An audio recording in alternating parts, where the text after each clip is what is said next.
An LA shop owner is handed a number and a deadline. Pay the rent, or your windows tell the story. The collector isn't the boss. The boss is locked down, and yet his rules set prices on every corner. This is how the case began. Small payments logged by street crews, coded calls in and out of a prison block, and a task force piecing it together one ledger line at a time.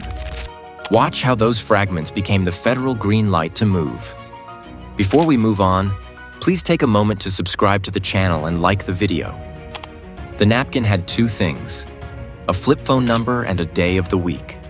That was enough to start a file.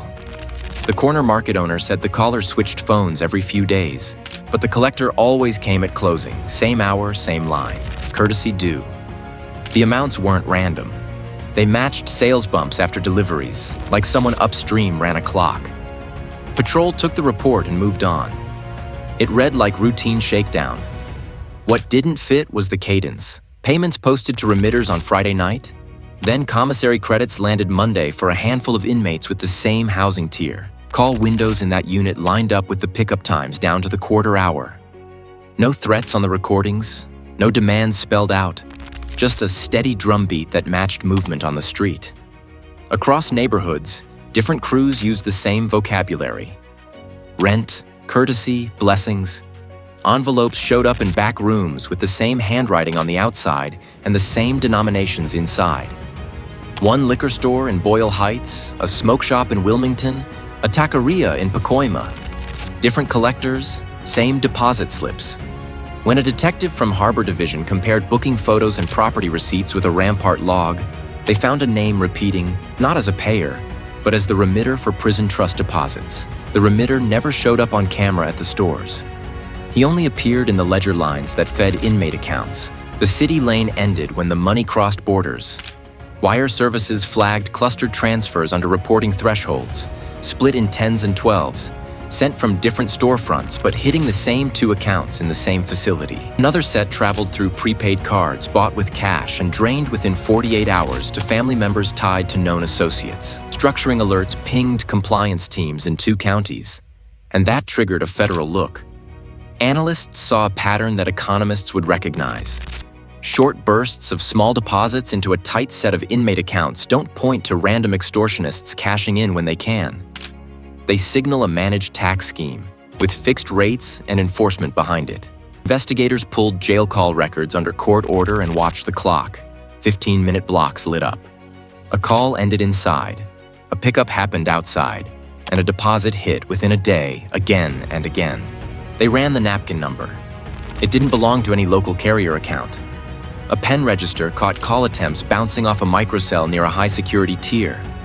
A shakedown of incoming mail turned up nothing, but a surprise sweep in the unit found a contraband flip phone branded for a prepaid vendor, taped under a steel bunk, battery swapped from a radio. The call log matched the napkin's rotation. The contact list included street nicknames, broken into neighborhoods, with dollar figures next to them. One entry linked to a known IME shot caller's circle by housing assignment and visitor records. With that handset alive and mapped, the noise on the street became a signal coming from concrete walls, and the task force moved its eyes to the switchboard running it. Orders moved without the boss touching a keypad. The task force got wiretaps and a court order for jail calls, then paired outside burner traffic with internal flags like yard open, mail drop, and program count. Those phrases weren't threats, they were clocks. When a housing unit cleared for yard, an outside handset lit up. When mail drop hit the tier, a collector got the go text. The cadence mapped clean. The calls sounded harmless. An aunt asking about a nephew's school. Talk about a game, a score, a barbecue. But the timestamps matched pickups within hours. Nicknames on the recorded calls aligned with names tied to deposit slips. A number that discussed a cousin's job was the same one that pinged near a liquor store 5 minutes before a handoff. No one said rent. They didn't have to. The nicknames and the timing did the work. Inside, the switchboard ran through proxies. Validated intermediaries held tax tables in their heads, broken down by neighborhood, product, and volume. Meth had a rate, heroin had another, weed a third. Collectors didn't know the source. They knew the next handoff and the amount due. If a crew wanted a pause during a beef, a surcharge applied. If someone new opened shop, they got a welcome call with a number and a day. Miss it, and the tone changed.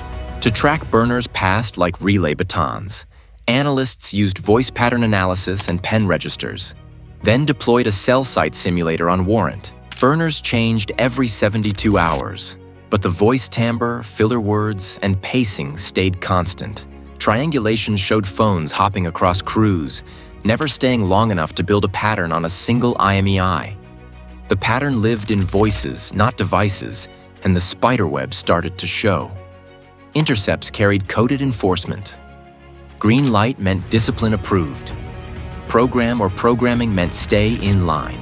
A Sunday mass reference popped on a Saturday call from the high security tier. By Monday, 3 non-payers across 3 divisions logged assaults within an hour of each other. Hospital intake times and 911 timestamps lined up with the call windows. The message moved out of concrete and landed in alleys. Agents charted circles. Prisoner A's visitors overlapped with Prisoner B's outside lieutenants. 2 lieutenants showed up in both men's phone books. That overlap gave the model away. Shared governance, not isolated crews. A network used the same tax tables, the same penalties, the same remitter routes, and the same schedule codes to keep rhythm across the county. Then the tape they needed landed. One recorded directive listed streets, quotas by week, and penalties for late pay. The voice matched a known inmate carnal through a forensic profile and visitor logs. With orders recorded and victims tied by time and place, money became the next map. How much cash climbs from a corner sale to a cell block cashier starts with scraps of data. Analysts built a working ledger from seized spiral notebooks, cash app aliases scribbled next to street names, money order stubs folded into wallets, and dumps from prepaid cards burned through in a weekend. Every fragment got a timestamp, a location, and a link to a name or a nickname.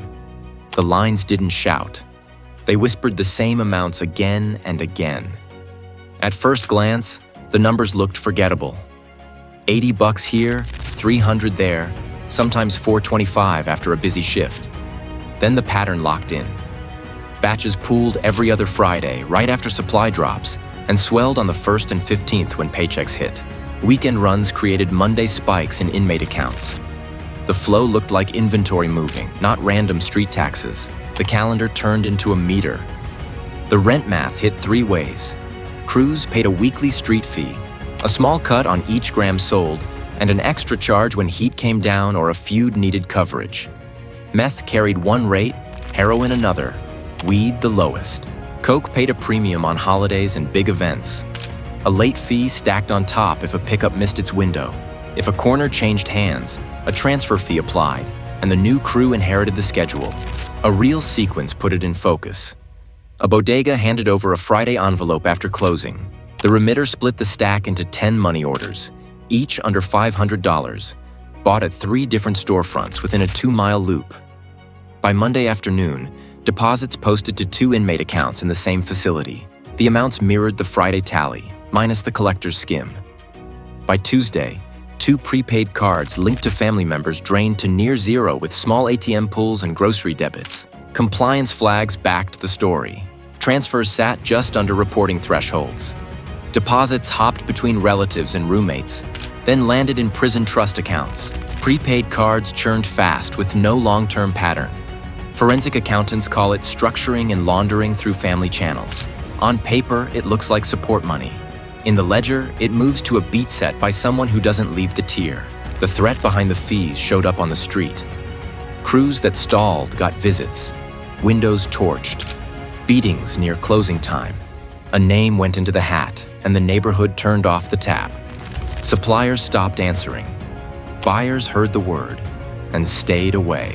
Business died until the debt cleared and the message came back that programming resumed. A controlled delivery broke the stalemate. A mid-level collector flipped and walked agents through the tax schedule by neighborhood and product, down to the pickup days and the surcharge list. With that, analysts put a number on the climb.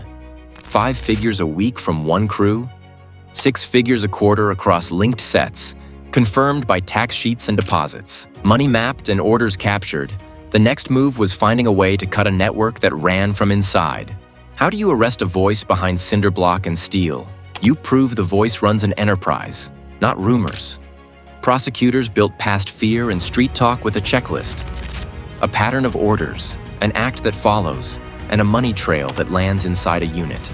They needed a command, a response, and proof the same few inmates benefited when the street paid. Without that triangle, a jury hears noise. Defense pushed back early. They said these were loose crews hustling on their own. They said the prison calls were family chatter and the ledgers looked like IOUs between friends. The story was coincidence stitched after the fact. To break that frame, the team had to show synced clocks and forced outcomes. A call at noon, a pickup at 2, a deposit Monday, and a body in the ER when someone missed. The legal frame gave them tools. RICO conspiracy tied the bosses to the collectors because the money and violence served the same enterprise. Vicar charged assaults and robberies done to keep the tax flowing. Wire fraud attached when contraband phones and encrypted apps carried orders across state lines and bank systems. Each count needed the same spine: agreement, direction, and benefit. They stacked tactics to hit all levels at once. Before dawn, teams served warrants on apartments, stash garages, and 2 storefronts that sold money orders. They grabbed ledgers, prepaid cards, SIM trays, and the cheap handsets that rotated every few days. Collectors went into holding rooms where agents played recordings and asked them to translate the slang. A few cracked fast when the assault photos came out.